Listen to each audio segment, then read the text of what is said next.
Mấy ní mật phẹ nhung có ban số tha tá nhung chỉ introvert man.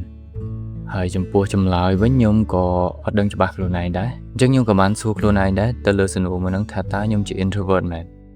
ឬក៏គ្រាន់តែជាភាពភ័យខ្លាចរបស់ខ្ញុំទេព្រោះថានៅពេលដែលខ្ញុំចូលសិក្ខាសាលាផ្សេងខ្ញុំអត់ហ៊ានលើកដៃសួរសំណួរទៅកាន់វាគ្មិនអីទេដោយសារតែខ្ញុំគិតថាខ្ញុំជា introvert ហើយនៅក្នុងថ្នាក់ឯជាដើមខ្ញុំអត់សូវសួរសំណួរគ្រូទេដោយសារតែខ្ញុំគិតថាខ្ញុំជា introvert ហើយនៅក្នុងក្រុមហ៊ុននៅក្នុងកន្លែងធ្វើការអីក៏ខ្ញុំអត់សូវ speak up ឬក៏បញ្ចេញនៅគំនិតយោបល់អីដែរដោយសារតែខ្ញុំគិតថាឬក៏ខ្ញុំចាត់ទុកថាខ្លួនឯងនឹងជា introvert ប៉ុន្តែនៅពេលដែលខ្ញុំគិតបកក្រោយត្រឡប់ទៅលើរឿងទាំងអស់ហ្នឹងវិញខ្ញុំក៏បានសួរខ្លួនឯងទៀតថាតើខ្ញុំជា introvert មែនឬក៏ទាំងអស់ហ្នឹងគ្រាន់តែជាភាពភ័យខ្លាចរបស់ខ្ញុំទេ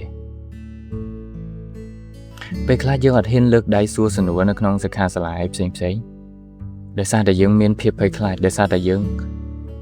ខ្លាចទៅលើអ្នកដទៃគាត់ judge មកលើយើងឬក៏យើងខ្លាចទៅលើអ្នកដទៃអ្នកដែលចូលសិក្ខាសាលាហ្នឹងគាត់សើចទៅលើសំណួរដែលយើងសួរ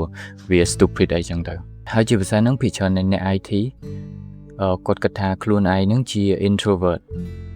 ប៉ុន្តែបើសិនជាគាត់ជា introvert មែនអាហ្នឹងអត់អីទេព្រោះអាហ្នឹងគឺជាធម្មជាតិរបស់យើងប៉ុន្តែអ្នក IT ទាំងអស់ត្រូវតែសួរខ្លួនឯងឲ្យច្បាស់ថាតើយើងជា introvert មែនឬក៏យើងគ្រាន់តែយកអាពាក្យ introvert ហ្នឹងមកបិទបាំងទៅលើភាពភ័យខ្លាចរបស់យើង